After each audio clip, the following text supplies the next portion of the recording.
welcome to the first episode of Kill James Bond of 2026. I am November Kelly. I am joined, as always, by my friends Abigail Thorne and Devon. Beep, beep, listeners. Cowabunga. Car go vroom. How are we And doing? we will be investigating the extent and nature to which car go vroom more than I think anyone else ever has. We're going to be thinking about cars because what we're going to do is... We're petrol heads now. yeah, it's true. It's true. We're we Top are. Gear. Yeah, we are. Just to go around the room very quickly, how many of us drive? I don't. No, I'm too gay to drive. Okay, yeah, same. That was also my objection. I'm gonna learn this year. I'm planning to learn this year, but no, I'm still too gay right now. It's like every time I go to like schedule a lesson, I'm doing something gay instead, and a lot of that's very accessible by public transport. So, but that's fine. Top Gear was never about the driving; it was about the relationship between three terminally British people, and I think that really we can kind of carry that forward in a way. We are Top Gear. Yeah, we're Top Gear. We're Top Gear with pronouns. I mean, it's in my case, it's like bottom gear. I'm sure one of us is a switch. Hey. But what we're going to do is, as a sort of sub-season of robbery season, because they are films about robbery in part, we're going to do... They're doing heists. First thing we see is a heist. Every single Fast and Furious movie, unless we get bored. Which... I have to say, having seen the first one is a strong possibility for me because I liked it. This one I thought it was quite good. I didn't think it was quite good, but I enjoyed it. I was feeling expected the a lot worse. 55% Metacritic score for this one. Really? Oh, I think that's harsh. I think it's good. It kind of drags a bit, but I liked it. Well, the thing is, there are infinity of these movies. We are keeping them here for 4 months doing this. So... Please, there's something patience. Like 11, yeah. I'm ready to be hurt again because every franchise we do, we watch the first one and I'm always like, this is pretty good. I hope it improves on the problems in the next one. And then it just gets even fucking worse. I was like this with Rambo too, but I'm ready to be hurt. I'm interested to see what the pattern is, right? Because with Rambo, the pattern was like funny, evil, right? It alternated. Whereas this, I don't know. We don't know yet. We simply don't have the data. I'm also sort of struck, I'm having a surreal sort of day, right? Because I went to, let's call it a community event.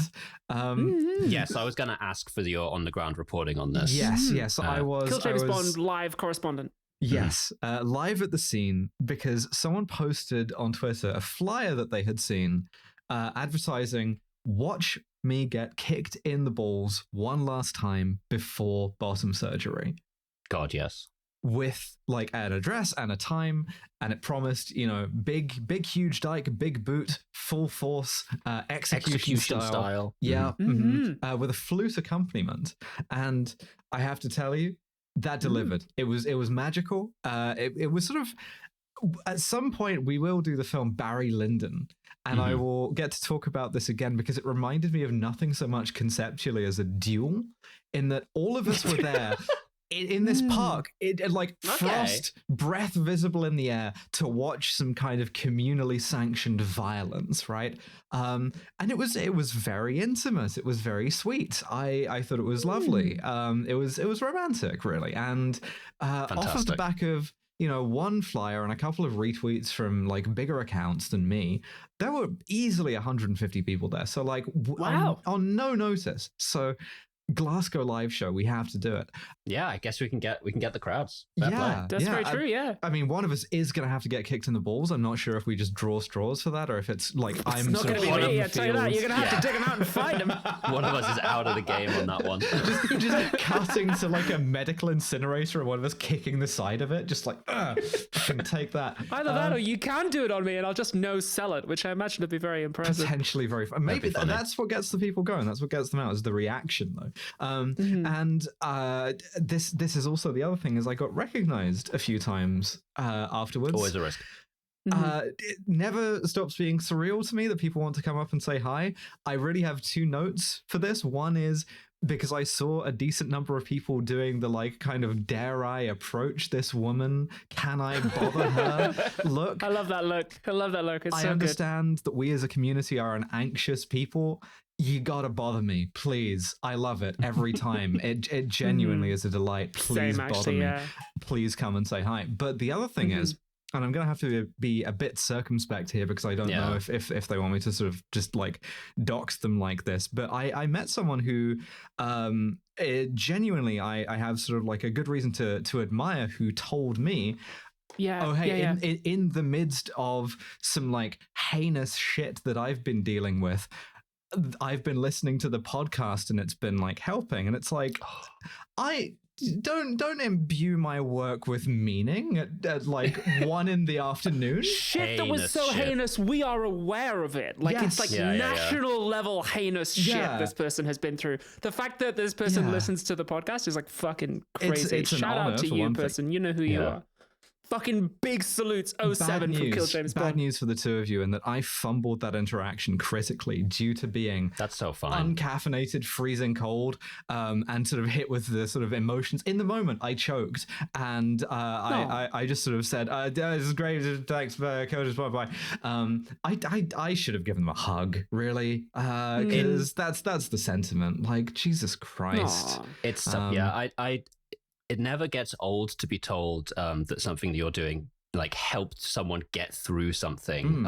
But I will say, making a podcast for a transgender audience, statistically, like 75% of you right now are doing the thing that you're about to describe as I was going through something really bad and I was listening to Kill James Bond the whole way through. You're getting through it. You're just listening to me while you're having a bad time. Exactly. It's coming from inside you. Don't sort of imbue me with the power to do that. You're doing it. Yeah. No, mostly what I came away with was that it's such a delight to be part of a community.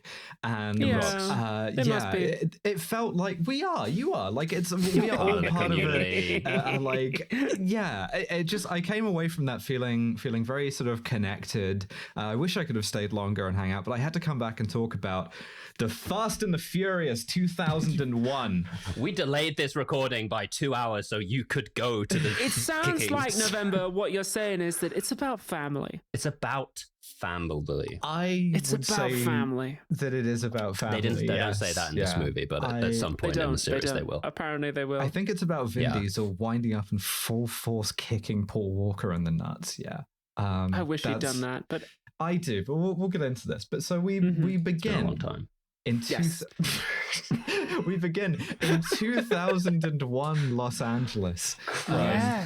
Where we actually begin with a robbery because they're loading up a shipping container onto a truck full of like high-end TVs, which at the time was CRTs. High-end for the time, really good. It's really cute. Big ass TVs. A guy gets on the phone and says, "Just packed up a real money load and it's coming your way." Which, first of all, woof, but second of all, that went from being true to being not true to being true again, in the sense that, speaking of family, once again, I know there are trans women out there who would pay a lot of money for a vintage 2001 CRT monitor. So, well, presumably they were the ones who execute the heist we now see, because quite possibly the truck gets boxed in by 3 black cars who do a kind of like Fury Road style heist on the go, where they fire grappling hooks through the windscreen and leap into the cabin of the truck. It's very cool. My truck harpoon. Also, all of them have like neon green underlighting. Which made, because I watched this with my wife and my wife went, I love Need for Speed Underground, and I went, I love Saints Row. So we are now sort of at war for having sort of different 2000s media properties we're completely reasonable. Yep. But yeah, these sort of Need for Speed Underground or Saints Row cars are used to harpoon and then sort of what the hell do they do to this truck? They do Mad Max Fury Road shit. Like they harpoon the windscreen off and then they like leap into the cabin of the truck. It's very cool. Yeah, it's the same weapon both times. It like pulls the windscreen off and then it pulls them into the truck. There's a truck driver there. The truck driver plays has like no a bat part or something. And he like swings the bat vaguely at the person who's like stealing all of his CRTs. And then they sort of like they like bundle him into the kind of like footwell of his own truck and steal the my Sony Trinitrons. The guy who leaps into the cabin of the truck shoots the truck driver with a dart gun, thereby earning himself a technical Kronstein rosette because he attacks the driver of the vehicle he's in. And I think there's going to be a lot of technical Kronsteins in this franchise, I think. I think we have to give it a separate Kronstein. Like we have to design a separate colorway of the Kronstein badges for this. No, I like the idea. There's just a kind of like hack exploit. If you just kind of like backflip through a certain wall, you can get. I'm walking down the line of like goons. I'm just putting a Kronstein on all of them. It's like you've done great. Yeah, all of you. Yeah. It's like the army service revenue. It's like the Soviet Union. Yeah, it sort of badly devalues the Kronstein rosette. Get the Kronstein rosette for this, Commander. But so they rob the thing. They get away clean into the night with the CRTs. We now meet Paul Walker. My notes say Paul Walker, pedophile, arrives in his silly green car. Yes. Two things about Paul Walker. Please, tell us the two things about Paul Walker now that we've spoiled one of them. I'll start with the first thing about Paul Walker, and I'll let you take the second one because the first one's the fun one. I was watching this with my wife, and she called him Paul Hollywood the entire fucking episode, the whole time, and now I can't stop thinking about him as Paul Hollywood, so... I think Paul Hollywood is both alive and not a paedophile, which is more than could be said. He's just a cunt in a general sense. He's not a pedo, as far as I'm aware. In Wives Getting Off Better Jokes Than You news, my wife saw Paul Walker and said they call him Paul Walker because he pulls a perfect 360, which he then does. Pretty good. It's pretty good. It's not bad. Should be on here instead of me getting imposter syndrome. We should swap out for our wives, actually. Yeah, but so the first thing about Paul Walker is that his name is easily confused with celebrity baker Paul Hollywood. The second thing about Paul Walker is that he was a paedophile. He was. I understand that. Yes. And is dead. He is dead, so I can't sue us for saying that. No, you can't libel the dead. The thing is, he was dating multiple 16-year-olds sequentially in his 30s, one of whom he was dating when his daughter was 15. So, Paul Walker, not a good guy. Whatever word is there for that, but pedophile. Wonderful. Just set this up ahead of time. Not happy with the fact that he's going to be in a bunch of the movies. My man is in Mormon hell. Well, this was the thing. When we found this out, this led to a quite complicated theological discussion in the group chat about the nature of Mormon hell. I believe that what we came to after doing a bit of research is that Paul Walker is in spirit prison, which is what the Mormons call their kind of redemptive limbo thing, cool name. And then he's going to kind of genuinely feel the anguish of his sin, the pedophilia, and like absence from God, and is going to kind of, his soul is going to redeem itself. Then there'll be a final judgment, and he goes to probably like the least good of the three heavens. Unless he doesn't do that in spirit prison, in which case he is cast into outer darkness. So that's going to be important going forward. Question, do they get podcasts in spirit prison? You know, if you're in Mormon spirit prison, listeners, kjb.com/contact. KJB really helped me get through spirit prison. You know, I was having a rough time. We just call that my soul was getting redeemed over the course of several 100,000 years. Sent to male spirit prison because Mormon hell is spiritually British. Male, you'd have to be sent to male spirit prison. Oh, male hell, awful. The reason why that came up, by the way, is that Paul Walker is also Mormon, culturally, not sort of practically, as far as I know. And anyway, the point certainly not now. Paul Walker shows up to go to an entirely sepia-toned diner called Toretto's. And with my advanced knowledge of the franchise of remembering that's Vin Diesel's character's name, that's the place that's about family. That's Vin Diesel's going to be there. Well, we see some of his family because the lady behind the counter is Mia Toretto, Vin Diesel's sister in the movie, not real life. It's about having a sister. And we get the sense that he has been coming back there for a while. despite the fact that the food is not good and that it's shot with the sort of James Bond Spectre Mexico filter over the lens, so everyone looks like they're being exposed to huge amounts of radiation. Yeah. If you go down to LA, like it's close enough to the border that you start getting into the filter. Like there's a kind of Mexico zone of influence, like a sphere of influence where they use the sepia filter. I understand that to be the case. That's right. Yeah, I've been to LA. This is true. But so she's like, "Oh, the food sucks. Stop coming back here." At which point, and Vin Diesel is in the back, sort of like doing facing away from the camera, but like clearly Vin Diesel because he's enormous and bold. Yeah, doing the accounts, I guess. Not really clear about this. At which point, his crew show up. Yeah, in some stupid cars. The crew comprises 2 guys who look exactly like, respectively, fat and thin Mac in Always Sunny. Yep. And one woman. Hello, Michelle Rodriguez. It's Michelle Rodriguez playing. She's dressed the same as they dress her in every movie she's in. Yeah, she's playing the same character. Looking fucking great. I did write down how the fuck are you driving in the New Rocks boots? Like you're not getting any kind of like the pedals are like between like an inch of sole. I just watched Avatar the other day, and she's playing the same character in that as well. She's great. Is she cancelled? No, I don't think so. She's just great, because I always love seeing Michelle Rodriguez. Yeah. She always gives a good performance. No, certainly. I'll let you know. Hang on. The various Macs, on the other hand, don't, and they're sort of the instigators of this because they come in and they see Paul Vince, Walker, the big guy, and Jesse, the smaller guy. There's another one, isn't there, as well? Like, because Jesse is the one. I think there might be. I have thoughts about Jesse. Vince is the one who looks like Fat Mac. Vince is the big Jesse's nasty one. Gender one, right? Jesse's the gender. Jesse gender, yeah. So what we get is supposed to be a kind of tense scene of Vince and Paul Walker eyeballing each other, but what we get instead, because they hadn't realized that they had to act yet, was 2 completely vacant looks back and forth in a shot reverse shot, which is... Now hold on, the soundtrack's doing a lot of work because it's literally going, watch your back, watch your back, watch your back over the course. Yeah, the soundtrack of this is so 2000s. I love it. Yeah. Just saying what's happening in every scene. Like, amazing. It's so good. It is a sort of cinema sin of soundtrack overuse. But so Paul Walker is like, I have taken 2 bites of this bad tuna sandwich. I'm now going to leave. And Vince says to himself, I can help this guy by going and giving him some advice on where he can get a better meal in an idiom that he'll be familiar with, which is homophobia. So he chases him down outside and tells him, try Fat Burger from now on. You can get yourself a double cheese with fries for $2.95, faggot. Thank you for the information, sir. I'm sorry. They gotta tone these ads down. This is crazy. No, this is how all ads should be, I think. And with AI, it's just all in the fucking Denny's voice. If you tell any AI ad service that your name is faggot, it will offer you this experience now. It reminds me of that viral advert for Big Bill Hell's Cars. It's like, fuck you, Baltimore! Yeah. I love that fucking Burger thing. King, where your stupid ass gets fucked 6 ways from Sunday. Do we think that Fat Burger... Challenge pissing!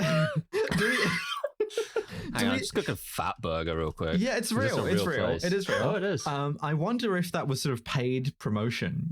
Or if they approved it. You know, like Fat Burger is sort of like happy to be the official meal of the guy who calls Paul Walker a faggot. Yeah.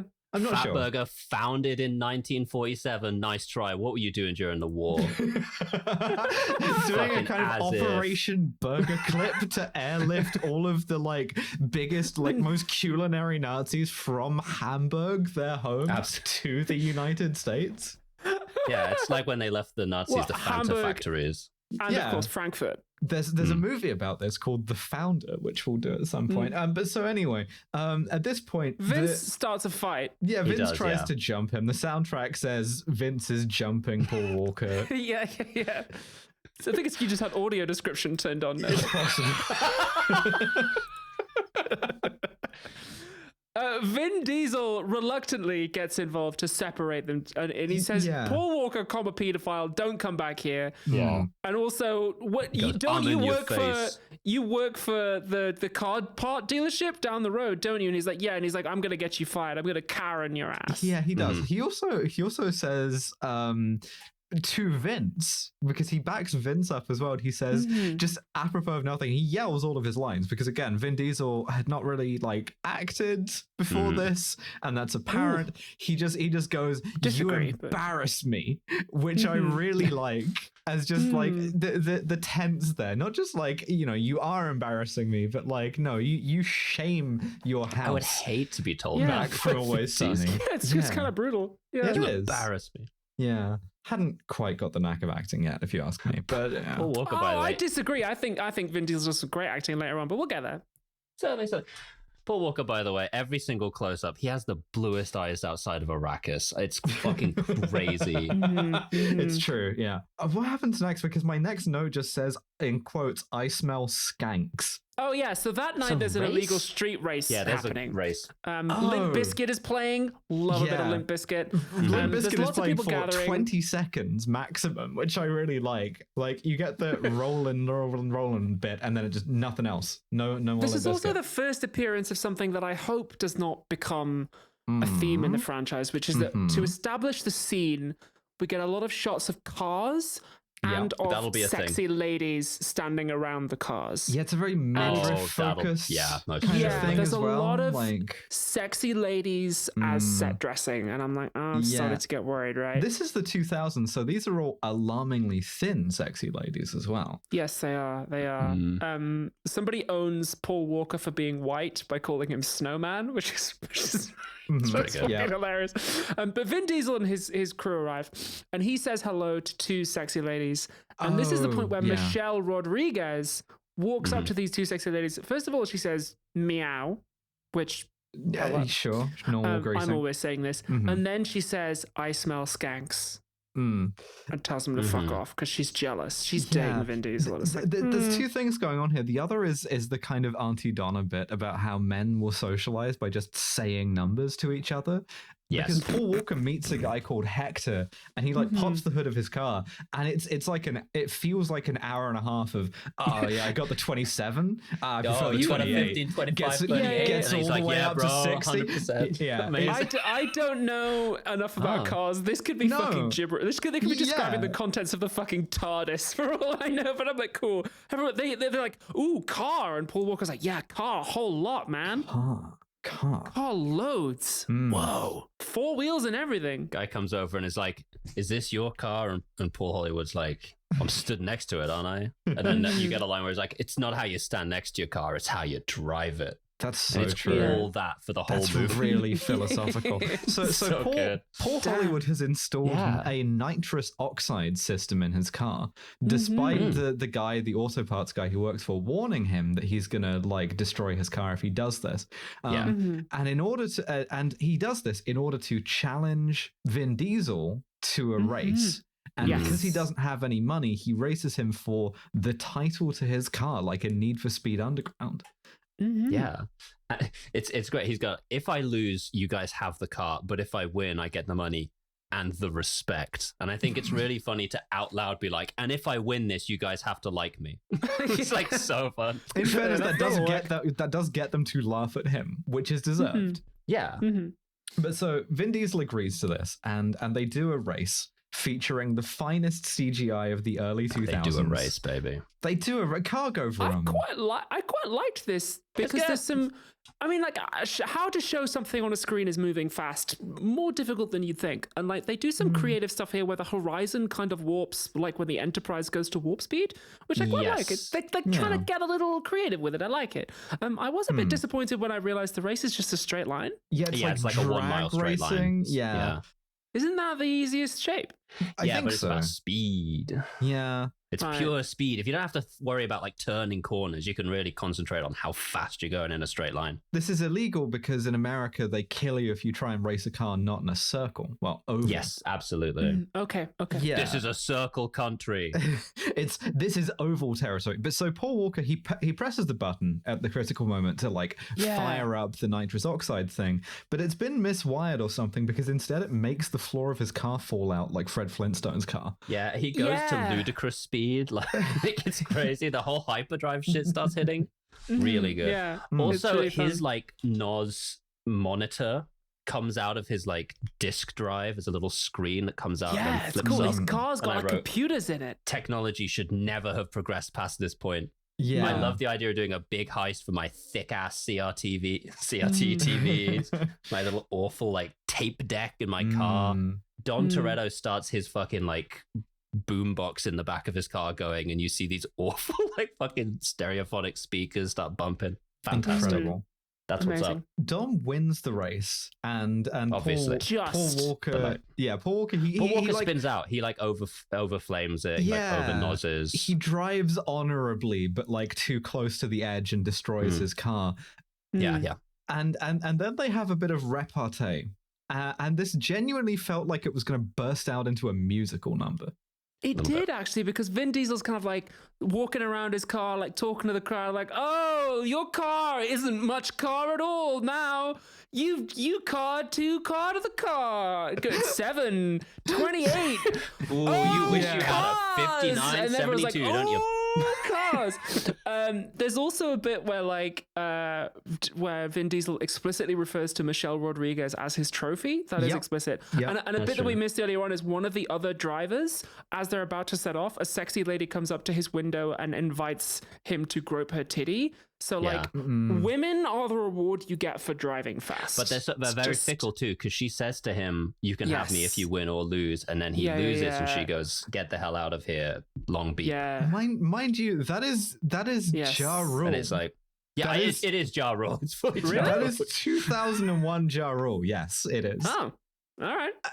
A guy who was willing to do a song for the end credits if he could be in the movie and be shown absolutely striking out with 2 women. I don't know what's up with that. That's but pretty sure. good, man. All right. It's like the kind of bargain I'd make to be in a movie. I want a cameo, but you have to shoot me in this hotel room chair. Vin Diesel is very much doing the kind of like actor in a musical about to like break into song fully. Yeah, voice it's really for fun this. to watch. It's striking. But he's like this is a life lesson for you, Paul Walker, about how you should I don't know, always mind your surroundings or something. And he's interrupted by the police, the LAPD. I have to say, because there is something wrong with my brain, the LAPD Chevrolet Caprices please me more than any of the like vroom vroom cars that I've seen so far. Like, these old-fashioned cop cars are cute. Yeah. Actually, they should go back to these. We should nerf the cops. Absolutely. Yeah. They should only be allowed to have the sort of aqua car from Germany that we saw that one time. Yeah. So everybody flees in a different direction, and we stick with Dom, with Vin Diesel. He like hides his car and tries to get away on foot. Unfortunately, this does not help him because in Los Angeles it is illegal to walk anywhere on the sidewalk, and so the cops are immediately like, "Kill that guy, get him." They recognize him. They're like, "That's Dom Toretto from Fast and Furious." They like get on the mic, like, "Stop." Yeah. And he runs from the cops and he's about to get got, but fortunately Paul Hollywood is there in his car that Vin Diesel technically won. Yeah. To Which pick is him up fine and now. drive Get him in. on. Gives him a lift. Yeah. There is a little bit of a cool car chase. The cops crash. My notes say Paul Walker evades the police. Art imitating life. That's true. It is also firmly in the we had a cop car budget of 1 camp of police chases. Yep. Which is, if you compare that to something like Frank Transporter 1, where it's like we have infinity cop cars. The second one is much better, but it's fine. But so they get away, and we see that Paul Walker is still doing his like, okay, you have to respect me now. You respect me, right? Are we friends? Do you like me? Do you like me? Did I unlock your loyalty quest? You've admitted me to the inner circle, right? And it's like, stop saying that. Like, that's a surefire way to not get into the inner circle. When as they're sort of like discussing this, the natural enemy of the car racer, the bike racer, appears. They've car raced too far. They've fled from the LAPD into someone else's territory. Motorcycle territory now. I love the idea of motorcycle territory. It's his Yeah. The whole world is Mad Max when you start making a movie about cars. It's just like, the motorcycles live around in Chinatown in front of a fucking statue of Confucius or something. Like, They do. There's a sinister statue of Confucius. It's like there's like a real flattening here because we are in Little Saigon, but there is a statue of Confucius, which did make me look to see whether or not Confucius had an entry on the Fast and Furious wiki. Sadly, he does not. Please remedy this. But so yes, yeah, the Vietnamese gang. These bikers, Johnny and Lance Tran, the Tran brothers. Hello to these two Trans. Did you recognize one of these actors?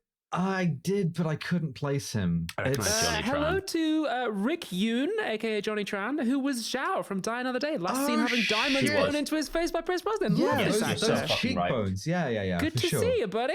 Looking jacked as hell as well. Again, like not usually one for men. Not usually one for men, but goddamn, looking good. Everyone in this movie, every man anyway, has a distinctive cool leather jacket, and also really horrendous bootcut jeans. Yes. Like, it's genuinely striking watching people get in and out of cars in this film because the boot cut jeans, they don't bend. It's just like a whole leg just comes out like a drain pipe. It's remarkable. But so the trans are like, hey, we know. What are you doing in our fucking motorcycle territory? Four wheels? Yeah. What's the matter? Don't have a sense of balance? Nice wheel. That'd make a great 2 motorcycles. And so they fake them out as well because they kind of threaten them a bit and then leave and then change their mind, come back and shoot at the car until it explodes.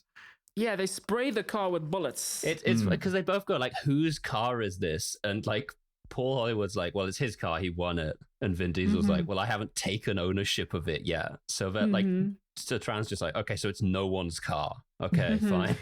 This is car nullius. I guess we'll shoot it. Yeah. And the thing blows up and like flies into the air because it's full of nitrous oxides. Okay, sure. Cool. At this point, Dom is like, okay, well, we'll go back to my place because now you actually are in the inner circle. And I write down, oh, this is Point Break. It's Point Break. It's Point Break. This is Point Break with cars. Yeah. Once you realize that it's Point Break, it's crazy how much it ticks all of the same boxes in the same order. It's Point Break. Late 90s, early 2000s, they only knew how to make point breaks. Like the only plot that they would let you make is cop goes undercover in sub-community. Showed my 50-year-old father Point Break and asked how he would make it now, and he cries and says, we can't, we don't know how. The same plot as Avatar as well. Well, oh shit, what the fuck? That's an incredible realization. It's all Point Break. Everything's Point Break. Everything's Point Break except the remake of Point Break, which was just a series of music videos. 9/11, being transgender, and Point Break. These are the things. So they go to the house party where there is a male gaze lesbian makeout happening. Yes, there is. One thing I do like is that Mia, Paul Walker's love interest, sees him coming and is like, "Oh shit, that's my love interest," and like it sort of does her hair a bit, which makes her that's nice. Gives her a bit more agency, I guess. Yeah, it's nice. Yes. It's nice that it like lets her even slightly want him as well. Yeah, it makes her a bit less of a trophy than the rest of the movie. So obviously Vin Diesel enters the function and is like, why the fuck are you guys throwing a party? You all just let me almost get arrested. Yeah. You celebrating me going to fucking prison or what? He takes Mac he humiliates Mac from Always Sunny again by taking his beer, his Corona, the only kind of beer in this movie, out of his mouth and like delivering it to Paul Walker and is like, okay, I'm gonna let the pedophile drink your beer instead of you. How do you like that? I'm giving your beer to the pedophile. How do you feel about that? I would hate to have my beer taken from me and given to a pedophile. I don't want him at my house party. No, can we please get him out of here? Yeah. But they're not gonna, because as Vin Diesel goes, I'm not getting the pedophile out of this house party because he saved my life, unlike you motherfuckers. Yeah, exactly. There's also a moment here where one of Vin Diesel's boys is making out with a girl and feeling her up, and Vin Diesel tells him, take it upstairs. You can't detail a car with the cover on. So women are cars. Remember that. That's Jesse making out with that woman implausibly. Yeah. Which is crazy when you actually find out more about Jesse. Yeah, don't believe that. Yeah. Well, Jesse could be a lesbian. The various Macs, I think that she is, have a kind of now strained relationship with Paul Walker. And they kind of threaten him a bit. And then Mia is like, okay, come upstairs and have sex with me or whatever. Like, no, she's actually like, let me give you a ride home. Same difference. They don't. When she gets him out of the situation. They do not have sex. Yeah. Oh, also, this is the first mention of an event that I'm not going to name yet, but just to keep the surprise. But a little car event in the desert. They say at the end, there's a big event coming up. We're doing a meetup in the desert that's got a name. Yeah, we call it the denouement, right? Like, and we don't call it that. We call it something else that the cast of Kill James Bond will talk about later. But the next day, Paul Walker is out in the truck. And he gets pulled over by the cops and arrested. And at this point, he must be thinking, oh, fuck, they found out I'm a pedophile. They take him in, and it's a fake out. Because they go to the cop house the full of LAPD cops. would never arrest a famous pedophile, as we know. That's very right? true. Yeah, like, that's very we can true. be clear about that. The one, if you see the LAPD this would never happen in Britain. Arresting a famous pedophile, the one thing you can be absolutely certain of is that it's not related to the pedophilia. Right, so they take him to like a house in the Hollywood Hills, Israel as well. Yeah, or Switzerland, as Roman Polanski did.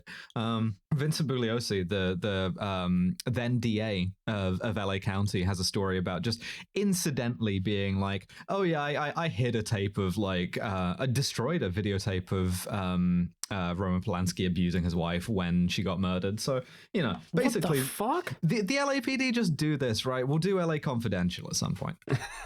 Anyway, kill every American. Paul Walker is an undercover cop. Yes. And he's been sent in by a combined the FBI. LAPD FBI investigation into who's been robbing these trucks. Yeah, we're point breaking. The FBI guy is like, we gotta, like, there's time pressure on this, because if we don't handle it, kind of Disco Elysium style, the truckers are gonna handle it, right? The character of the trucker in this movie is so fascinating. We'll get into it more in the final scene, but like, I just love this concept of the truckers are gonna start dealing with it. They're gonna take matters into their own hands because they're sick of being robbed. Yeah. Absolutely. They're like, if we don't stop these CRTs being stolen from the truckers, they are going to take matters into their own hands, and they're going to the blockade FBI the Canadian can't possibly stop them. Well, here's the thing about a trucker, they're going to do a freedom convoy. If you rob a trucker of his CRTs, he owns all of those, all the stuff in the back. They own that, right? Yeah. That's why they're so incentivized to defend it with their very lives. The second a truck driver takes ownership of like parcel, he owns that until he gives it to you. It's technically his property. Absolutely. There's Tom Barry in this scene, by the way, playing the sort of FBI guy. Wonderful. Cool. And they set up pretty clearly, like, okay, get close to Toretto, find out whether it's him or not. Because if it's not him, he's so big in the underground racing scene. We think the people doing this are surfers, racers, because they always rob in cars and they're good at it. So if it's Modified. not Toretto, he'll know who it is. So get close to him, but also watch out for him because he could be trouble. So yeah, because we know that he's violent. He's a violent guy, right? He's got a previous conviction for beating a guy almost to death. But so Paul Walker's character, Johnny, Utah age of consent law, like shows up at Dom's garage the next day with a like totaled car. Garage. Like a wreck. Yeah, and it's like, all right, I guess I'm in the inner circle now, right? So because I owe you a car under sort of car driver laws, I have to restore this car at your garage and then give you the car. Yeah, we'll fix it up together. In like it's a romantic fun montage. Yeah. And then we'll use it to race Johnny Tran in the desert at the big denouement event that will happen later. At the thing that happens later. We'll keep holding it back. Yeah. Drives you insane when you hear it. Incidentally, this all gets very sexual very fast. Like Mia says of Dom to Paul Walker, oh, he owns you now. Yeah. Dom says, the fact he's called Dom, says, I gotta get you racing again so I can make some money off your ass. Every line is so intensely homoerotic in this movie. Yes. And I can't imagine that stops in the future ones. No, I think this was just the kind of like the 2001. I don't think the latent cultural queerphobia had like it was still around, obviously, but I think in recent years it's really gotten turned up, and I think now people are like, oh, that's a bit gay. But back then, this was just like fucking homosocial shit. This is the kind of homosociality that you could do, where so long as you called someone a faggot while you were recommending them a burger, you could fully like spit in their mouth, and it would be like straight guy stuff. Straight, all the men are gay. We all remember their girlfriends this. are lesbians, and that's normal. That's standard. And some of the men are women too. Some of us survived these environments, and without even the benefit of having Kill James Bond to listen to. But you know who is definitely listening to Kill James Bond? It's Jesse. It's Jesse. Yeah. Jesse and Paul Walker, pedophile, have this chat about what they're going to do with the car. Jesse comes up to me after a live show and is like, "Hey, I work in a garage, like doing stuff to cars, and I really like your podcast. It really helps me feel a bit less sort of like isolated." Yeah. Because it's a really like cishet energy. Jesse has some gender. Jesse gender. I think I described Jesse as a gum-chewing, ADHD-having, painted fingernail-wearing faggot in my notes. Yes. That's true. Every time I speak of the painted fingernail-having faggots, I do so with great affection. I hope that's clear. Oh, absolutely. I was the painted fingernail-having faggot. I literally am. Yeah, I see myself in this motherfucker. You're allowed to paint your nail. You're a woman. It makes sense. I'm the gender that's allowed now. Yeah. Okay, sure. That's normal gender now for you. That's why you did it, right? Yeah. Jesse is like, okay, so I used to be some kind of genius, but then I dropped out of school because I was having some trouble with my mental health for reasons I couldn't quite put my finger on at the time. I just felt very depressed and sort of alienated. I probably like felt really weird getting changed for PE. Just like really weird. I don't know. Yeah. And had ADHD as well. Yeah. Specifically says there's something about engines that calms me down. This is real. This is one of us. I'm sorry. Like, we fully claim Jesse. Absolutely. I'm excited for Jesse to really like develop and blossom as a character that we can really kind of take as sort of under our wing. Absolutely. I look forward to Jesse being played by a trans person in later installments of this franchise. Yeah. Well, I mean, I'm a fan of Jesse, but so he spent some time working on the car, and we also find out that it's about family. And in Dom's culture, brackets never defined, food is very important, and family is also very important in their culture. They have a little barbecue, which I quite like. And even, Vince is initially unhappy that Paul Walker, the pedophile, is there, but then he comes back. As he rejoins the table, he kisses Vin Diesel's bald head. Yeah. Fascinating. My notes say, would you get that now? No, I don't think so. I really don't think so. No, Vin Diesel makes Jesse say grace. Because as a family, they're also about God, brackets again, kind of ill-defined. Yeah. They don't even use the word God, actually. Is there something perhaps cynical about the marketing of this, that it's like sort of suggesting that this is a very specific thing that most people, I would suggest, can relate to, of like family food culture being sort of packaged as like, damn, it's crazy how specific this is. Potentially outside of the Nordic countries. I don't know anything about the marketing of it's kind of the same thing Peaky Blinders ended up becoming in pop culture. Anyway, so Vince, Mac from Always Sunny, kind of sexually menaces Paul Walker as he's in the kitchen cleaning up after dinner. Which is again femme-coded. He says, and this is verbatim, I didn't get it as a drop, just see if this activates anyone, me saying this: wear your favorite dress, because I'm putting you on the street where you belong, cutie. Pretty good. And he says that, he just says this to Paul Hollywood. Unprovoked, for no reason. Just being like, hey, by the way, you're a woman and a sex worker and absolutely hot. Like, just tick all of those 3 boxes off at once. And it's like... It's like, come on. You did this to try and establish kind of sexual dominance over him. Yeah, like homophobic harassment is, and transphobic as well. Like the sort of mention of dress wearing. It's like strange. But to sort of spite Vince, Mia asks Paul Walker out on a date, like in front of Vince. It's like, well, why don't you take me out to dinner? Specific sort of emasculation. I like the idea of you being in a dress, actually. You would hate to be the date. the date sort of that you get for like to spite someone else, you know, but whatever. Yeah, like that runs out after like the first minute, I would say, of being on the date.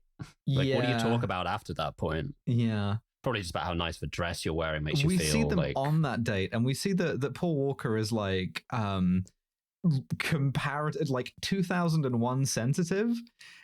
In that he tries to say like, hey, just so you know, you have value as a person and an individual, and he lets, like, I'm doing heavy air quotes here, lets her drive him in her car as well. Oh no, I'm sorry. No, we need to like slow down because a couple of things happen. The first thing that happens sorry, on this date is we're that skipping. Yeah, we're skipping way ahead. That happens Paul way Walker later. just does like RPG dialogue trees where he's like, "Tell me more about Dominic Toretto. Tell me more about family." Yeah. Just click on the highlighted word "family" in the text. What I've done is I've displaced the date later to earlier in the narrative. The next thing that happens is he goes back to work, and Hector, the guy from the street race, shows up, and he has a really funny line, which is he says that he wants 3 of everything. I made a list, which you have to imagine as a short list. Just says 3 of everything.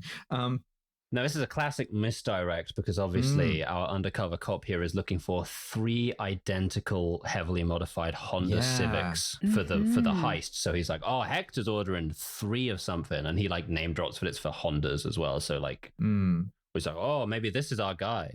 That means that he goes that night to break into Hector's garage. Yeah, warrantless search. Yeah, is instantly knocked unconscious by being hit over the back of the head with a shotgun butt, which, ow! Yeah, that would hurt. And Vince sort of drags him in front of Dom and says, again, another strange light. Vince has some stuff going on. Vince is on Grindr, first of all. He says... He moans like a cop. What? He moans like a cop. He moans like a cop. And I checked the subtitles. Yes. Really? Can you hit me with it again? Yeah. He moans like a cop. Moans like a cop. Are you sure? I checked the subtitle, genuinely. He moans like a cop. Subtitles on Amazon. Okay, I don't think so. The subtitles otherwise seemed accurate. They had like punctuation. They were well timed. I think that's pre-AI subtitling. I thought it was moves, but he says it like moves. So like maybe he does say moans. Who knows? It's immediately after he like grabs him and Paul Walker moans, and he goes, he moans like a cop. It's a conversation you're having with the filmmakers. You know, you build this sort of interpretation. You bring your own meaning to it. Yeah, exactly. That's the other. I don't know that even I have a sort of database entry for how a cop moans, but I do believe that's the line. Of course, I would never fuck a cop, so I hope never to find out. Yeah, moans like a cop. Have sex with someone, they moan like a cop. You're like, oh, whoa, hold on.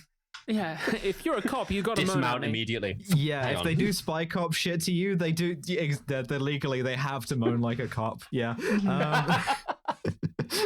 The auto copo file. It's like if you go, are you a cop? And they go, then you know. But so he convinces them that he's not a cop by virtue of going, it's about family. And he says, I was trying to find out whether or not they were like cheating or something ahead of denouement event. Yeah, ahead of the race. And Dom's like, I believe this implicitly. Let's go and check on the trans. And so they sneak into the trans garage. Just before putting on an episode of Kill James Bond. they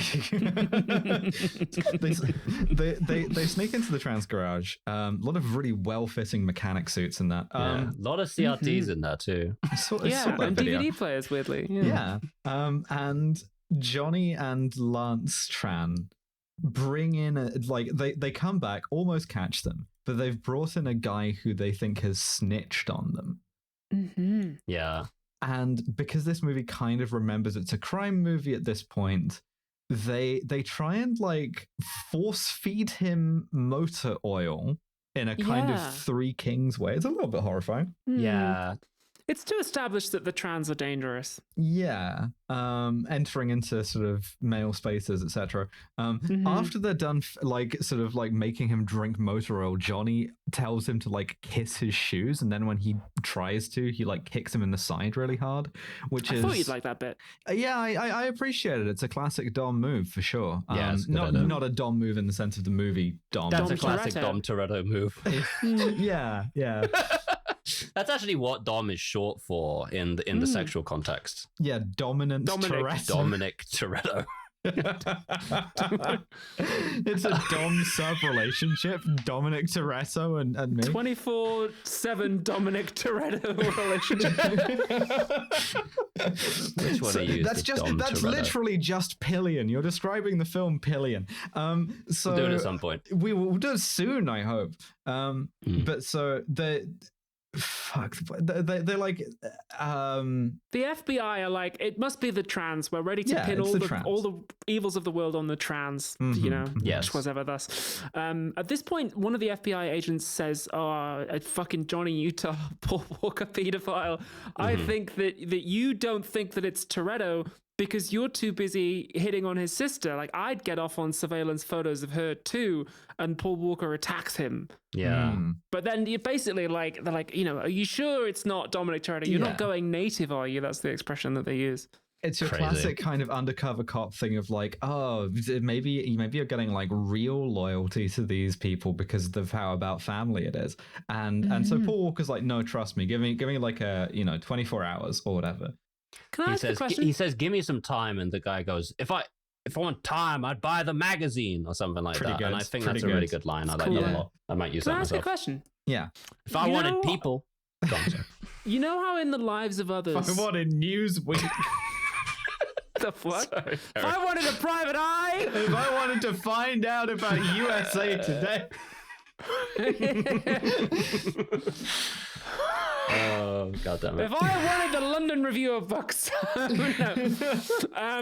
You know how in the lives of others they had to invent a Stasi agent who was nice? Yes. And that never really happened. Yeah. Has there ever been a cop who has found out how about family it is in the spaces they've infiltrated and therefore had a change of heart? Has that ever happened? Well, so this is an There's interesting a lot question. of spy cops would have claimed that's what happened, for sure, when That's they were very selling their true. books to the... It's sort of publishing industry. unfalsifiable because if they do and it works, then they would have an incentive to lie anyway. There's a number of guys in the Russian Revolution who were Tsarist secret police and also Bolsheviks who ended up when the Bolsheviks won being like, oh yeah, I was with you guys the whole time. It might have been true for some of them. We don't know. In terms of modern police files, I can't think of a time when it's happened and the closest I can One get in the LAPD. was Serpico, arguably. No, wait, that doesn't. true. It doesn't quite map. Yeah, Chris Dorner doesn't quite Well, map. listeners, if you're an undercover police officer, write in. yeah. If you're an undercover cop who has sort of found that your loyalty to the people that you're infiltrating is sort of greater than your loyalty to the police, and you end up sort of giving up on the cop thing and just kind of going with them, then thank you for supporting the Patreon most of all. Yeah, here's what I need you to do. Call a meeting with your superior officers, get in there with a sort of a vest on, a kind of a vest. We're referring, of course, to a vest containing a hidden camera so that you can legally expose Yes. all of their Yes, you can legally wrongdoing. expose them across a couple of blocks. Just like a sick leather vest like Serpico. Yeah, wear a sick fringed leather vest like Serpico. Yeah, and if resign. you're in the American military, frag your superior officer now. Do it now. So he breaks into Dom's garage, where Dom has a really sick. He doesn't break in. They just walk in. He just walks into Dom's. Walks straight Yeah, into Vin Dom's garage. Diesel welcomes him and says, let He me welcomes show him you into this the inner very circle. silly car. Do you want to see my awful fucking car? You see my stupid car? This is post date. They have a date and then they go to. I'm sorry, I think stupid the car. Dodge Charger with the gigantic air scoop is cool. But he's like, this is my backstory car. I have it because of trauma. Yeah. I like Vin Diesel's acting in this scene because he says, my dad was a stock car driver. Another driver put him in the wall dangerously, and I watched my dad burn to death. Amontillado. A couple weeks later, I saw the driver who did it out and about, and I went to punch him, and I just sort of lost control and kept punching him, and that's the guy I almost beat to death. And I like Vin Diesel's acting in this scene, that he's almost like still confused about why he did this. But we're like, oh shit. And he says, when I race, I feel free, like I don't have to keep myself on a leash all the time. And it's like, oh wow, that's actually quite well written and well acted. Yeah, this is when he says the line, which is, I live my life a quarter mile at a time. I sort of like am aggressively against the idea of like thinking anything through. Incidentally, one of the things he says of the guy he beat almost to death is that he is now a high school janitor and he has to take the bus to work every day, which is the ultimate kind of emasculation. He doesn't drive his own car or anything. Yeah, he cost him his ability to drive. Fuck. Meanwhile, like during the date scene between Paul Hollywood and his love interest Mia Toretto, we get a very like perfunctory sex scene between Dom and Letty. Yeah. Just sort of to remind us that the guy's straight, basically, because he's done nothing but beat Homer. Right? Yeah. I'm watching I'm scrubbing through the TL right now. The only other thing is that he says that he's never driven the Dodge Charger with the gigantic air scoop because it scares him, and it was his dad's car. Yeah. Oh yeah, you're right. Yeah. So on the date between Paul Walker brackets pedophile and Mia Toretto, Paul Walker's doing this. Not pedophile, presumably. His dialogue tree thing where he's like, "Tell me more about this shit." There's also a moment where she says, "Mia Rodriguez lived down the street from Dom, and then she turned 16."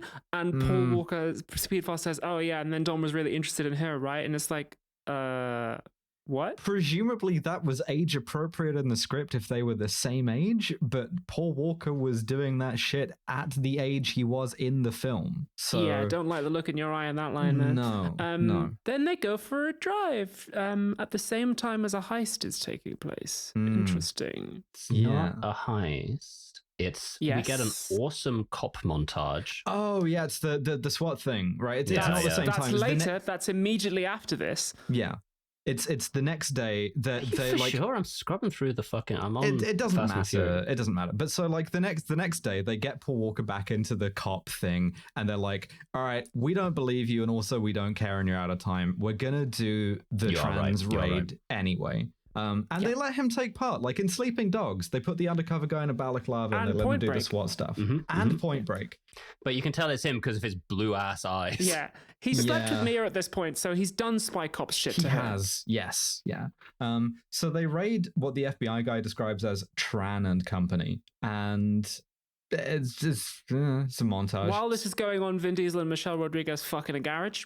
We appreciate the 90s SWAT team aesthetic with the MP5s. That's kind of cool. But they arrest all of the trans, which I think we all knew was coming sooner or later. Yeah. But they get fucking nothing because it turns out all those DVD players and CRT monitors were completely legal. You're telling me our plan to arrest all of the trans was doomed from the start? Yeah, we have people everywhere, and the FBI say Paul Walker brackets pedophile. If you don't catch the real criminals soon, we're just going to pin this whole thing on you. We're going to say it's your fault. Get fucked. Yeah. So he tries one more time to get to Dom by driving really fast in the car that they've now fixed, like out racing a smug Ferrari guy. And then driving him to a shrimp restaurant that I think was literally in Point Break and going, hell yeah, let me be in the movie. Let me be in the rest of the movie. I believe that it is. Tell me. Have you done any crimes? Speech 65 out of 70. Tell me about the crimes. He literally goes speak into the microphone. You got to let me in on whatever's going on. There's no fucking way that you are paying for all of this shit you do just with like the garage. He's giving a guy who turns up to one left-wing meeting and is like, we should do more illegal stuff, like it's a little bit obvious. And so, but Dom is tell you what, we'll go to denouement. And then once we go to denouement, if you still want to do it, then we'll talk. Yeah, you got to win the big event. We got to go to the big event. And now we have no excuse, unfortunately, because the next scene is the big event. Yep, the big event, which is introduced by a wet t-shirt contest, because of course, and then a huge bunch of like cars and like security and stuff. They're letting people through, and one of the security guards like leans in to the window and says blithely, What's up, man? Welcome to Race Wars. Welcome to Race Wars. You can't race wars. Yeah, they're just calling it Race Wars for the whole fucking movie. Absolutely. You can't call it Race Wars. Yeah. And it's crazy because the initial the first scene we get where Paul Hollywood goes to the fucking car meet, it opens with introducing various cars and everyone is grouped racially. They do it, and then they introduce the next race as Race Wars, and it's like, brother, you can't call it that. They were actually selling T-shirts and hats, but they just weren't selling until someone was like, oh. Well, as November says, they have security guards there. Yeah. Who's organizing this? Who's putting Race Wars together? And why do the security guards' shirts not say Race Wars Security? They just say security. I would fucking kill for that shirt. Who's organizing Race Wars? A question normally asked on a very different type of podcast politically from us. I guess right now, the United States government, I suppose. Well, yeah, I guess. Bloody clowns in Congress. So just very blasé, hey man, welcome to Race Wars. It's very much hey, you what? Finish up and then I don't know. Huh? Yeah, me and Tony Hawk are getting fucking got. I mean, sure, we deserve it, but it's rough. I didn't expect it to happen so soon. Also, the movie then does, I would say, one of my least favorite things, which is trying to have your cake and eat it. As far as misogyny goes. Mm-hmm. Yes. We get a guy who is billed in the credits as Rasta Racer. Uh-huh. Because of his dreadlocks. Pulls up to Letty, Michelle Rodriguez, and goes, you should be watching from the side. You shouldn't be driving a car because you're too sexy. Yeah, he's a misogynist, not the movie, which again 2 shots ago photography had a wet t-shirt contest in it for no reason other than every time listeners, every time we cut to a scene with cars, we see cars and we see sexy ladies. They're co-located. It's constant. In women the same are cars. Square. And women are trophies. It feels like a kind of court-ordered scene of her beating him. To be see, we're not misogynist. We have 1 minute of girl power, and girl power is when no other main characters are in this scene. It's just her on her. I'm I believe this was a reshoot. It might well have been you could imagine them being well, we need to show how the race wars system works. Really solving the misogyny problem at Race Wars. so hanging out at Race Wars and be like, man, this doesn't seem that woke to me. I expected Race Wars to be woker. So Jesse, the painted fingernails having faggot, who by the way drives a VW Jetta, which is you've been so freed up to say that word. Well, because we're not woke anymore, because Trump got elected. I can say it. I feel good again. Back. The market's crashing, but we can say faggot. We're back. Yeah, you can say pussy in the arsler. I'm not going to say it. I mean, I don't want to say you that, can't but I say do the want to say faggot. No, listen to me. You can't say it. I legit can say faggot though, and I'm going to because I enjoy doing it. You're allowed to, certainly. If I've been called it often enough, so Jesse drives a VW Jetta, which is dyke coded to me. It's 1 step up from a Subaru Forester. It is, and he's like, I'm gonna do the same thing that I on film laughed at Paul Walker for doing, which is go up to a guy who I know is better at racing than me and go, I'm gonna race you for the rights to my car. In this case, Johnny Tran. It's Vietnamese American Johnny. He races Johnny Tran, and Johnny Tran smokes him. He does. Hard to imagine what this scene does other than establish that Jesse and Johnny are still in the movie. Well, Jesse crashes really out advanced Jesse, metaphorically, and just leaves. He just drives off. Just keeps driving. Just leaves. Yeah, and then he loses the race and he goes, all right, I'm going home. I'm hitting the brakes. Catch me if you can, motherfucker. Bye. He they can. We just established this. Johnny brackets pissed goes to Jesse's Dom and goes, I think you narked on me and that's why I got swatted. And this starts a fight, and because Dom has never narked on anyone, and it insults his sense of honor to be accused of being a snitch. Are Jesse and Dom brothers? I thought they're brothers. No, they're just like Dom just picked up Jesse one time because he's like a engine savant. All right, whatever. And it's to let us know that they're woke-ish. Yeah, so later on, Paul Walker overhears Dom leaving and arguing with Mia. Yeah, Mia tries to get him not to, but he goes anyway. And at this point, she's like, "Don't go and commit crimes." And Vin Diesel's like, "We got to commit crimes at this because we are the crimes after all." Paul Walker wins the Brian Cox Memorial Award for Studies in Intelligence. Yes, he does. Because he goes to Mia and he's like, "Hey, I'm a cop. I'm an undercover cop." Yeah. I'm an undercover cop. Hi, she's like, "I knew it from the way you moaned." Had to tell her that to protect Vin Diesel, but not to have sex with her. No.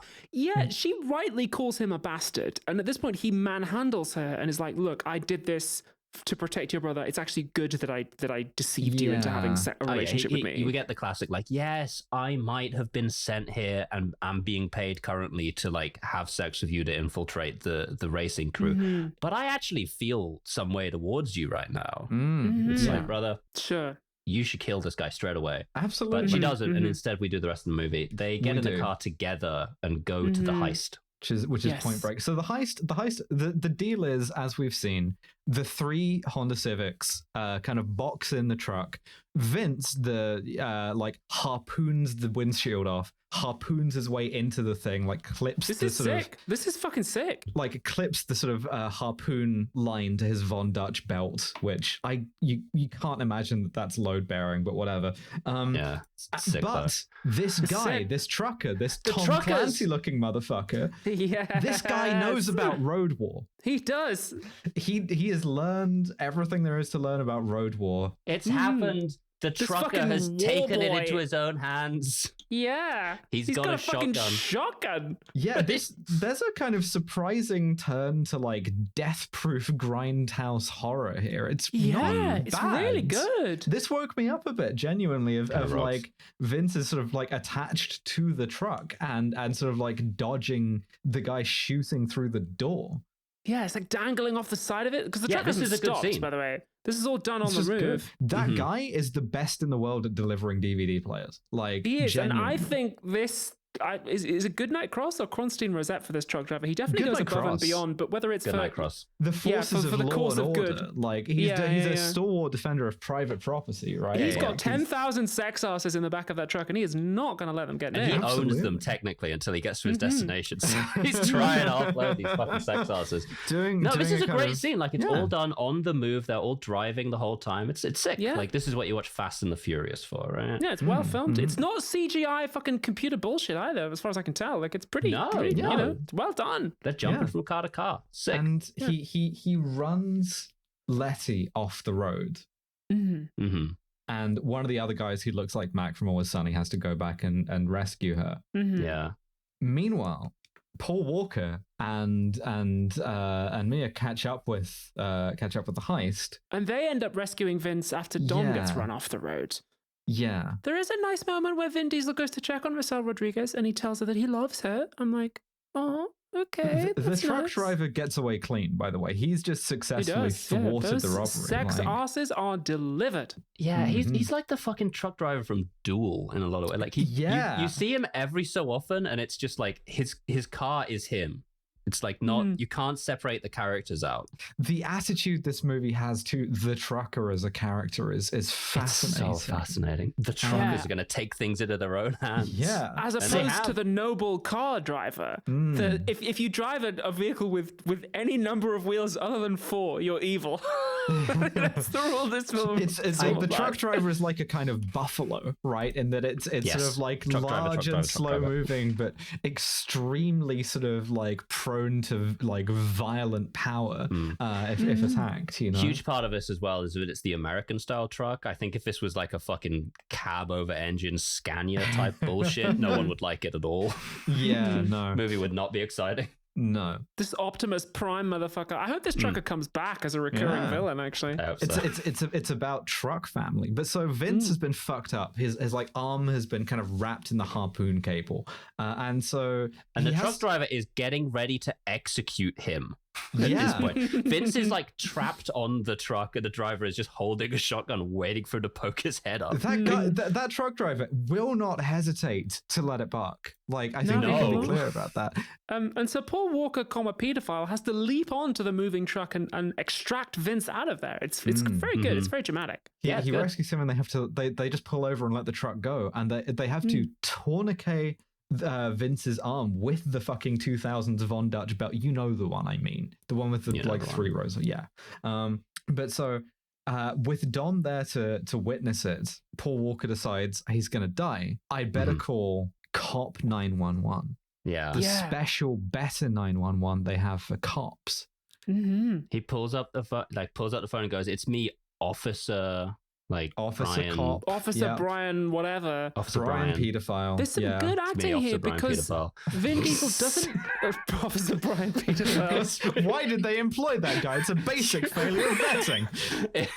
It went through the background test, but he's not actually a pedophile. His name is just Brian pedophile. We have to let him. And he's like, "Why should I change my name? They're the ones who suck." Has it on the stab vest on a little patch like PC 56309 pedophile?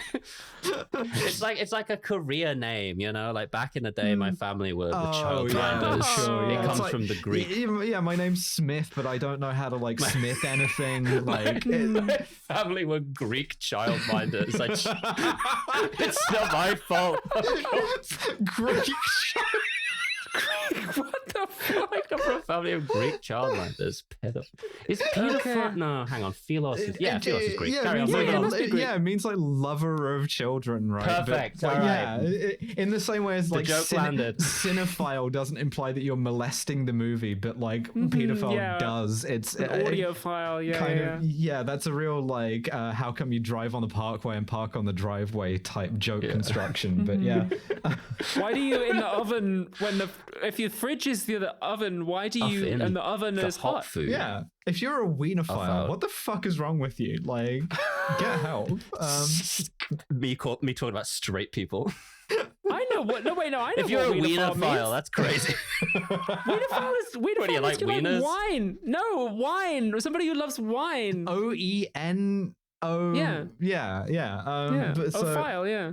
He calls like, Cop 911. Like G-A-O-L, meaning jail. Vin Diesel doesn't have any lines here, but he does have a reaction shot, and it's really, really good. Anguish, yeah. He's so angry, and we're like, oh, is he going to lose control? Like, he's such a controlled guy. It's good acting. You know what? Fucking massive shout out to Vin Diesel here. You do see him absorb the full weight of what is being said and, like, really fucking, like, think about it.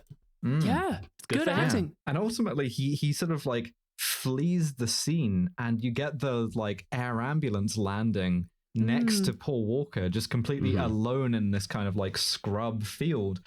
And the thing is, that's quite good. If you give me the idea of the sort of big emotional hit of this being something slightly different from Point Break, which is if you try and have both, you don't get to keep either. And you kind of forfeit both of your found families, being a cop and being in the kind of like cool racing bros, and you're just left completely alone. That's interesting. That's kind of you're like spiritually bereft. That's an interesting ending, but it's not the ending. No, the film could have ended there, but it doesn't. And I actually appreciate a film that gives us like two action climaxes back to back. They made 11 more. Yeah. So back in town, Paul Walker goes to arrest Vin Diesel, who comes out of his house with a shotgun, and it's all very fucking tense. At this point, Jesse arrives and is like, "Hey, I'm so glad that I found you. I feel much better now. I'm happy to be alive and in the movie. I can't wait to come back in. Too fast, too furious." And then you hear the motorcycles. I've been having an unrelated crash out the whole time, which is good. Also, I just realized something about my gender. And then the trans motorcycles come around the corner, and Jesse got GTA 4 style. You know, he does. Johnny Tran drives by and holds down L1. There is nothing those games didn't rip off. No. So yeah, Jesse is fucking compromised to a permanent end. Jesse dies. He's killed. Yeah. Well, I assume so. We don't really see the final fate of either him or Vince. They might be back, but I'm looking in the filmography, and I'm taking a look at Chad Lindbergh's filmography does not feature any Fast and Furious. That's just me being optimistic. Vince Sometimes when characters back. are killed off, I'm like, well, maybe they're not really dead. Just like, no, they're dead. They're not coming back. Yeah, no. Unfortunately, you don't have the straight coded plot armor. Weirdly, Vince does come back, but not until Fast and Furious 5, a full decade after this. What the fuck? No, he's just shitting around for like 4 movies. Anyway, both of them are chasing the trans. Vin Diesel, Dom drives the extremely sick Dodge. And my note is, if it's so hard to kill a motorcyclist with a car, how come it keeps happening by accident? Because that's very true. They go around fucking half of Los Angeles trying to kill these guys. Yeah. Well, Lance doesn't die. Vin Diesel runs him off the road and then observes that he's still alive and leaves him. Vin Diesel exercises mercy. Paul Walker, pedophile, does shoot Johnny Tran dead. He does. My favorite thing here, which is the car equivalent of taking a knee, where he just like turns to the side really fast and stops, and then shoots the guy out of the window. He then like flees the scene of his own officer-involved shooting to chase after his boyfriend. There is a nice moment though, because first of all, Johnny Tran was firing first, so this is provoked. But there's a nice moment where Paul Walker kneels down next to him and checks that he's dead, and we do get a reaction shot moment of being like, yeah, I did just kill that guy. So it's treated seriously, which I like. Just these nice little touches. You wouldn't get that in a movie these days. He'd just be sort of gunned down. But we do get this moment of like, oh yeah, he did just take a human life. Yeah. But so he catches up finally with Dom, who is just stopped at the lights. Yeah. And because he lives his life a quarter mile at the time, he says, this is the quarter mile at a time that I live my life at. Yeah. Because I used to drag race here. Actually, what he says is, I used to do drag here in high school, which based... Yeah, and my notes say, yes, queen. All three of us writing that down diligently. Did not get that as a drop. I'm so sorry. I was too busy getting... What's up, man? Welcome to Race Wars. I wanted to do a supercut of every time someone says Race Wars in this movie, but I just didn't have the time. It'd be really good. Yeah. Interesting part of Dom Toretto's backstory that he used to be a drag queen. That's really cool. But that comes back. But he says, as soon as the lights go green, I'm going to run for it. And Paul Walker's like, I'm going to have to arrest you. I'm going to do the way from Point Break. But yeah. And so they drag race together. Mm-hmm. And at the end of the quarter mile at a time that Dom Toretto lives his life at, there's a train that's about to cross. And they jump the tracks. Just in time. Dom is like clearly intending some kind of suicide maneuver here, but instead just crashes his car super coolly. Sick. Well, they get this moment where they clear the tracks in the train, and then they look at each other like, that was sick. I can't believe we made it. And then hilariously, Vin Diesel goes, oh no, and like hits a truck and flips out. It's really funny. Yeah. But so Paul Walker is like, just gives him the keys to his car. Yeah, because he's fine. He owes him the car by car law. Yeah. Goes, I owe you a 10-second car. And Vin Diesel's like, what is car? Cars. Family. It's about family. It's about family. Sirens in the distance. Vin Diesel gets in the car and drives away. And then that's the end. That's the end. Yeah. Then we get a 2 Chainz and, of course, Ja Rule song about the Fast and the Furious that they only play for like a minute and then fade out, which I think is unbelievably disrespectful. So insulting. It's such a crazy... This movie's soundtrack budget is crazy. Ja overruled. And by soundtrack budget, I don't mean licensing, I mean commissioning. There are multiple songs written for this movie, in this movie, that it uses no more than 5 or 10 seconds of at a time, which is bizarre. You get like 10 seconds of another one bites the dust earlier on. It's like, do you have to pay for it if you get 10 seconds, or is that like a freebie? You get a post-credit scene of Dom in Mexico as well. Yeah, apparently. I didn't know I this. fully turned that shit off. What the fuck happened? Tell me. In a post-credit scene, Dom is seen driving through Baja California, Mexico. Baja? I don't have anything in Baja. In a 1970 Chevrolet Chevelle. Cool. She wanted to, that's the movie. Great. That is the movie. That's the movie. Unfortunately for us, this movie had a budget of $38 million. it made Really? Is that all? Yeah. Yeah. 38 really? Yeah. Holy and shit. That's chump change. And it made $200 million. So I believe it. immediately they greenlit a sequel, and Vin Diesel was like, I don't want to be in that. And instead of being in the sequel, Vin Diesel went to make Triple X, another film we will watch. Are you telling me Vin Diesel's not in Too Fast, Too Furious? He's not in Too Fast, Too Furious, no. No. That's hilarious. Not. And to be clear, like every single cast member in this was like essentially their third choice. Like they wanted. Yeah, they offered it to a bunch of other people, didn't they? And like there were a bunch of actors who were offered Dom Toretto who said, "I'm not doing that. It's stupid." Yes. Yeah, they wanted Timothy Olyphant, I believe. Which is a shit. Well, we've seen Timothy Olyphant in stupider movies than this. He was in Die Hard 4. True. But the reason why he didn't do it is because he had done Gone in 60 Seconds, and Gone in 60 Seconds was so stupid that he was like, I'm never doing this again. Like hell yeah. This was a way better movie than Gone in 60 Seconds. Sarah Michelle Gellar, Kirsten Dunst, and Natalie Portman all auditioned for Mia Toretto before they cast Jordana Brewster. Yeah. Damn. Hell yeah. Good for all of these guys. Fuck me running. What's Triple X about? Oh shit, it's about a secret agent. It's like an action spy movie. Vin Diesel is American extreme sports James Bond. We'll do it at some point, I have a weirdly vivid memory of seeing the sequel, which starred Ice Cube. Yeah. Quadruple X? In the cinema on my birthday when it came out. Jesus fucking Christ.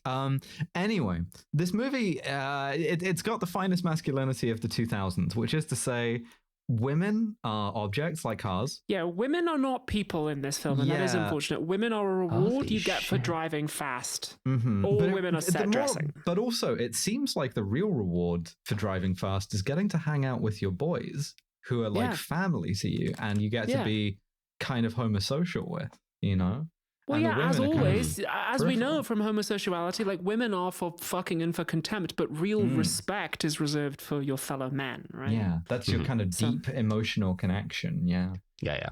Masculinity is it's a function of how many men you fuck versus how many women your girlfriend fucks, sort of like mathematically put together, and that's how masculine you are. Yeah, that tracks. My wife's a lesbian. That makes me the most masculine of all time. Sorry, I'm reading XXX to the next level State of the Union on IMDb right now, and this is fucking insane. We'll do it at some point. We're gonna watch that. It includes Ludacris carjacking a tank. It's great stuff. Stars Ice Cube, Samuel L. Jackson, Willem Dafoe, Exhibit, and Ludacris. What a fucking world! Yeah, all right. Maybe I'm doing that next, actually.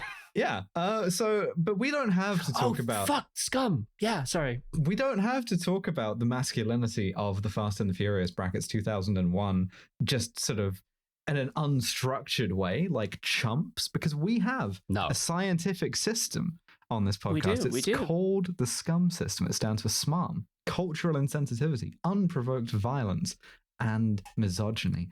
On a scale of 0 to 7, how smarmy is the Fast and the Furious brackets 2001 film?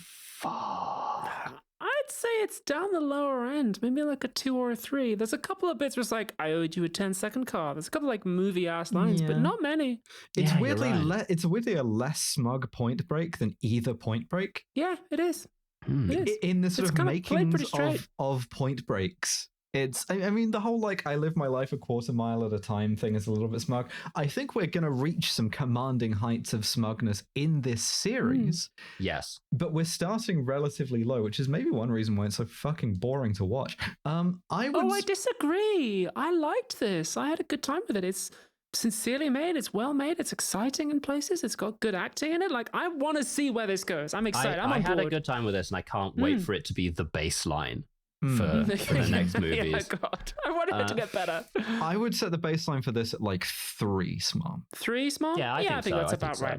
Yeah. There's not cultural insensitivity. Well, so this is an interesting one because Dom appears to run a multi-ethnic street racing crew, and everyone else is like strictly along ethnic lines.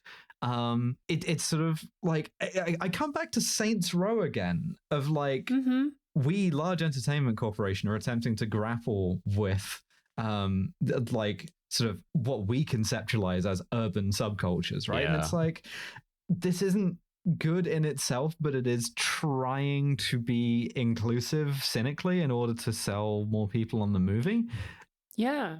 And it clearly worked in that regard. Yeah. And there's a couple of moments like the statue of Confucius outside the Asian food market that I'm like, okay, not a big fan of that. Yeah. It's just but for the most part, there is a weird bit where the trans get arrested where one of them, their dad, like slaps them in front of the cops for like, I guess like dishonoring him by getting them like being involved in criminality, which is a bit like I suppose we're including lots of different people, but we're also sort of using some stereotypical shorthand, certainly not the most offensive ones we could have gone for, but there are two black characters in this movie. One of them is the Ja Rule cameo where he is motivated by the prospect of a threesome, and the other one is the misogynist guy who's like, women don't know how to drive.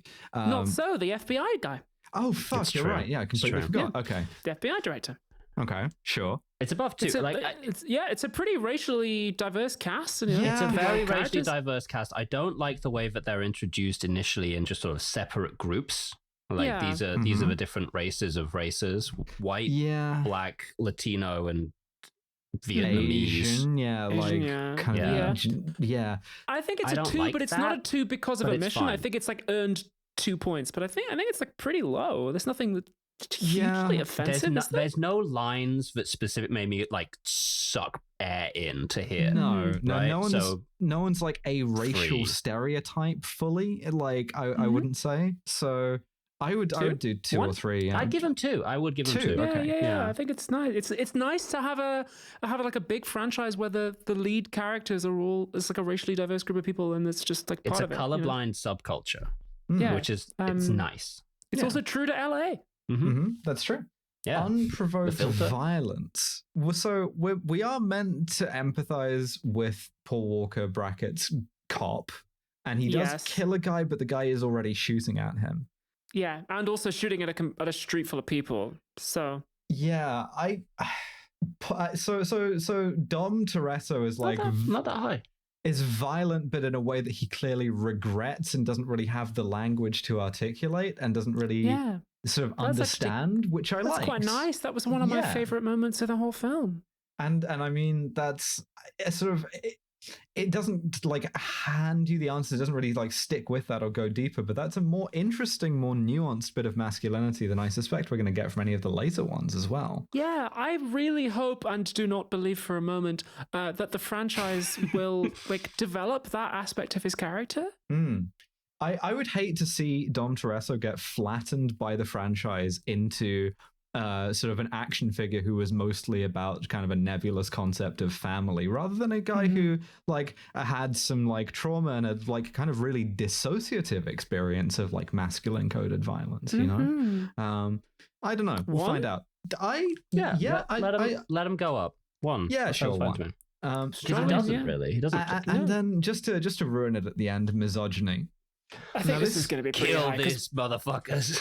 Women are not people in this film. We are set dressing or trophies, and even the word trophy is used explicitly. And like, I think it's fine if you want to make a movie that's about masculinity and about kind of testosterone fueled racing. That's fine. That's like totally okay to do, but you don't want to reproduce the same misogyny in it without critique. You know, I asked myself, what if Paul Walker's character was a woman and was having to infiltrate this kind of very testosterone-driven subculture? Would that have been interesting? Yeah, I mean, like we know the depiction is not endorsement, right? And the idea that like, these guys who are street racers in sort of 2001 Los Angeles might not have the sort of most refined attitudes towards women. Fine, but the movie doesn't either, and that's clear with things like the establishing shots of the wet t-shirt contest. Lots of shots of like a sort of like women's midriffs and legs and.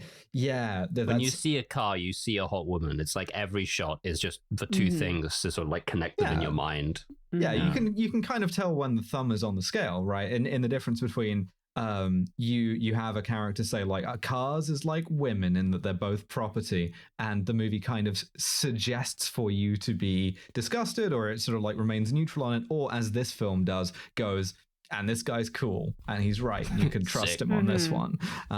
So I think it's pretty high. It's going to be a 6 or a 7. I would give it a 6. I would give it a point back for like giving the sort of baby's first women are people that it gives to Mia, right? Where it's like, oh, she can go on a date, she can like drive him around, and like she can be interested in him and pursue him. That's like worth 1 back to me, but it's still up there with like a 6, you know? Well, that gives it a total score of 12, which is pretty good. That's pretty strong, you know? That is pretty better good. than some of the early Oceans movies. You know, it's exactly the same as the first Transporter movie, which is interesting. It's like a very good Bond, even better than A Man from U.N.C.L.E. Like, that's a pretty strong start. Nice. I'm looking forward to see how the franchise fucks it up. But you know, I think if they brought the misogyny down, they'd really have something good on their hands here. Yeah, and I mean, also I will say this is a film that, in terms of our awards for it, we're giving out almost everything on this one. We got a Brian Cox to Paul Walker. We have Kronstein for Vince. Kronstein for Vince, and a good night for Nameless Shotgun Trucker. Yeah, like, good night for truck drivers. Sort of in the abstract as a faction. Yeah, absolutely. And that's the movie. We've got like 10 more of these to go, so please stick with us through them. We will be leavening these with bonus episodes. Whose bonus pick is it next? Unfortunately, ladies, it's mine. And I'm here to tell you right now on this recording that we're going to be watching the first Sex and the City film. Sex and the City. What the fuck? Why? 1. Why? Because I watched it semi-recently, and I think that it's got a lot. I thought you were gonna pick Triple X. No, that's fine. I waited up. The thing is, it's an absolute prerogative. That's the thing. Like, we're not allowed to dispute that. We can't haggle. No.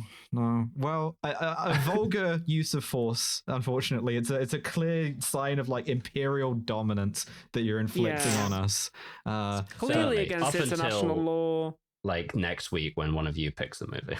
I'm going to pick the least accessible, most art house thing about feelings you've ever heard of. As long as it's not about the Holocaust until at least February.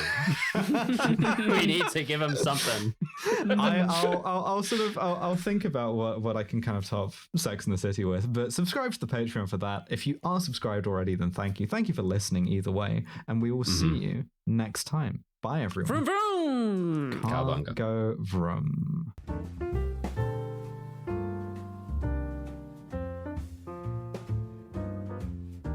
Thank you for listening to yet another episode of Kill James Bond, and welcome to Kill James Bond 2026. We start as we mean to go on. The next episode, as one might suspect, in 2 weeks' time is Too Fast, Too Furious. But if that is simply too long for you to wait, then you can head on over to our Patreon, patreon.com/killjamesbond, all one word, and sign up today for as little as £5 a month. To get access to our full backlog of bonus episodes, as well as next week's episode, which is, as stated, Sex and the City 1, out of an instinct kind of halfway between curation and martyrdom. I think these are the best episodes that we do. I don't know. We'll see. And we've got wonderful friend of the show, Matty Lubchansky, already locked in for that episode, so I look forward to it. But we would be nothing. We would be worms in the dirt without our £15 and above patrons. And those are Lo Bjornsdottir, Candy Fox, Freya Aloysius, No Name, Gustavo Lira, Elspeth Hunt, Jordan Gammy, Nick Boris, Frankenstein, Hannah Oberhart. My New Year's resolution will be 320 by 240. Pretty good. George Rohak, Drone Lover, Yarrick, Live Free or Cry, Melody Morrow Gonzalez, Prepared for When Everyone Rejoins Gaia Online TM, Labor Delenda Est, Worm Like a Devil, Arashi of Ordo 3, Joseph Soche, The Project, Statistically Hunk, Max Gemainhard, Saiga, Giganta0234, Kill James Bond highlights, Trip, Library Hitman, Jack Drummond, delighted to hear Devon's opinion, read Taiwan. Don't make me talk off the cuff about Taiwan. Panoptogoth, Rhododendron, K Maybe Okay, Molly Powerslide, Ashley, Danielle, Crush Hazard, Joyous Uwu, Claire Baker, My Best Friend Parasocial Butterfly, May Victoria Roth turned in her badge and laptop, Kakedan, Cayenne Belladonna, Defiant Gender Disaster, Anne Hidonia, Athena V, Silly Vixen, Lady Houndstooth, Staz, Claire, Saturday's Claire, Gender Swap Podcast, Ask Me About My The Night Porter Hope Punk Fix Fig, Arizona Frog Strangler, Vita Braver, It's Okay to Hope, Penile Sparing Vaginoplasty, Annie is Fast and Rubious, Liz Rossi, Gay Rat, Robert De Niro in Heat and I'm Not Apologizing, Ray, Science Daddy, Committing to the Bit is Too Much Work, Some Sort of Silly Canadian Creature, Denmark will remember Devon's promise to serve in any land war against a criminal American empire. Finn Ross, Tim Welsh, Meat Popsicle, Devon needs to stop being so sexy. Chris Roth, Anya Shenanigans, Rope Trick, Clarification, Lady Ariane Woolscott, Alex, Clairvoyance, Bones, Noblesse Oblahai, Seng Shen, Liz and Ash of a University of Florida, Obsidian Polymer, Casquatch, Isopod Gal, John 2089, Mistress Angela Ailis, Talkative Tiger, Magpie, Josh Simmons, Robert Greensmith, Mega B, Turfs Eat Shit and Die Alone, Loz Pycock, Witch Hazel, Abigail, Carriad, The Duck Whisperer, Wolfie is Normal, Al Irwing, Blunt Force Feminization Bat, Zoe Shepherd, Philippa is still catching up with KJB, Elite Erin, Lauren Baston, Emily, Queen of Sloths, Cassandra, Charlotte with a D, Sonia has tits now, awesome, and Meryl is not a vampire, but she may be in love. Thank you all. It seems like so many when I have to say it out loud. Thank you all so much. It really means more than you could possibly imagine. Kill James Bond is November, Abigail and Devon. Our producer is the wonderful Mr. Nate Bethay. Our podcast art is by John DeLuca, and we will see you next time. And our website's by Tom Allen, and I'll see you next time.